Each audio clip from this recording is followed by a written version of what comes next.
This channel does not promote any violent, harmful, or illegal activities. All content provided by this channel is meant for an educational purpose only. বৈদুর্নীতির পর এবার আমরা নজর রাখবো গুলি চালানোর ঘটনা, কারণ কোচবিহারে একেবারে সিনেমার মতো ঘটনা ঘটেছে। কোচবিহারে চলন্ত বাসে গুলি চালিয়ে যাত্রীদের জিনিস ছিনতাই করা হয়েছে। ছিনতাইবাজরা নাকি যাত্রী সেজে বাসে উঠেছিল। ঠিক কিভাবে ঘটেছিল এই ছিনতাই, কি ঘটেছে, কথা বলবো আমাদের প্রতিনিধি সুমন কল্যাণের সঙ্গে। সুমন, দেখো, আজকে সকাল এই 10টা নাগাদ নবদ্বীপ থেকে কোচবিহারে আসলে একটি যাত্রীবাহী বাস, সেখানে যাত্রী সেজেই উঠেছিল কয়েকজন দুষ্কৃতী, এমনটা জানা যাচ্ছে। তবে হঠাৎ করেই যখন ঘোকসাডাঙ্গা এলাকা যখন সেখান থেকে বাসটি ক্রস করছিল, কিছু দূর যাওয়ার পরেই যাত্রীরা কিন্তু ড্রাইভারের দিকে যায়, সেখানে গুলি চালায় এবং গুলি চালিয়ে সেখানে একজন ড্রাইভারকে আহত করে। তবে গুলি কারো গায়ে লাগেনি, অন্যভাবে আহত হয়েছেন সহকারী ড্রাইভার। সেখানে দুটো ব্যাগ ছিল, সেই ব্যাগ দুটো নিয়েই কিন্তু চম্পট দিয়েছে। আর যে মুহূর্তে বাসটি হঠাৎ করে রাস্তার পাশে দাঁড়িয়ে যায়, পাশেও অন্য যাত্রী বোঝাই বাস এসে দাঁড়ায়, একটি ব্যাগ নিয়ে তারা নেমে যায় এবং সামনেই একটা বোলেরো গাড়ি ছিল, সেই গাড়িতে করে তারা চম্পট দেয়। এবার কি কারণে তারা উঠেছিল, শুধুমাত্র সেই ব্যাগটির দিকেই নজর, নাকি ছিনতাই করার উদ্দেশ্য ছিল? যাত্রীদের কাছ থেকে কোনো কিছু কিন্তু ছিনতাই হয়নি।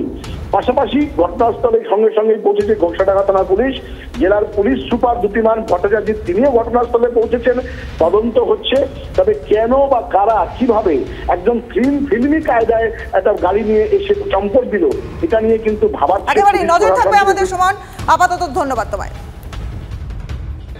বেরেটা পার করে ভিতরে গিয়ে সব ভোজালি নিয়ে গিয়ে গাড়ি সাইড করে এখানে 4-5 জন ছিল। কারণ এখানে ঠেকাতে সাইড করে গাড়ি সাইড করে করতে করতে ব্যাগ কোথায় আছে, ব্যাগ কোথায় কি আছে করতে করতে মানে করা বলে নেই, আমাকে ধাক্কা দিলে আমি ওখানে ই করলাম, ফটাফট গাড়িটা সাইড করতে, ওখানে বুঝতে হচ্ছে যে কী হচ্ছে। গাড়িটা সাইড করতে আমাদের এগুলো সব উঠায় নিয়ে আমার একটা ড্রাইভার পিছনে শুয়েছিল, ওকে আবার মারছে।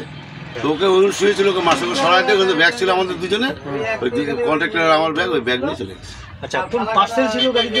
একটা পার্সেল ছিল ওর ব্যাগ, এটা কন্ট্রাক্টরের পার্সেল চিঠি মিঠি। আচ্ছা, পার্সেল ব্যাগে নিয়ে গেছে, ওই ব্যাগ শুদ্ধই নিয়ে গেছে।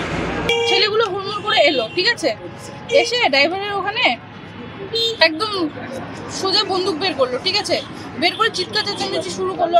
আমি একদম ড্রাইভারের সামনে সিটে বসেছিলাম ফ্রন্টে, তো আমি ওই দেখে ওরা শুট করলো, ঠিক আছে, আমি সেই দেখে ভয় পেয়ে চিৎকার করছিলাম। তো চিৎকার করার পর ওরা কুড়াল নিয়ে আমার একদম মুখের সামনে এলো, এসে বলছে যদি চিৎকার করো এখানেই মেরে দিব, ঠিক আছে। তো আমি প্রচুর নার্ভাস হয়ে গেছিলাম, খুব মানে ভয় পাচ্ছিলাম, পুরো শরীর কাঁপছিল আমার। তো ওরা কী করলো, ওরা অত ইজিলি যেত না, ঠিক আছে, সামনে একটা বাস এসেছিলো, বাসটা দাঁড়া করালো। তো কিছু লোক বলছে কি হয়েছে, তারপর ওরা কী করলো, নেমে গিয়ে ওদের একটা গাড়িও সেট করা ছিল এখানে, ঠিক আছে, ওরা নেমে গাড়িতে করে চলে গেল ওরা। আর এমন আতঙ্ক সৃষ্টি হয়ে গিয়েছিল বাসটার ভেতরে যে কিছু বাচ্চা ছেলে ছিল, ওরা বাস থেকে জানলা দিয়ে ঝাঁপ দিছে পর্যন্ত।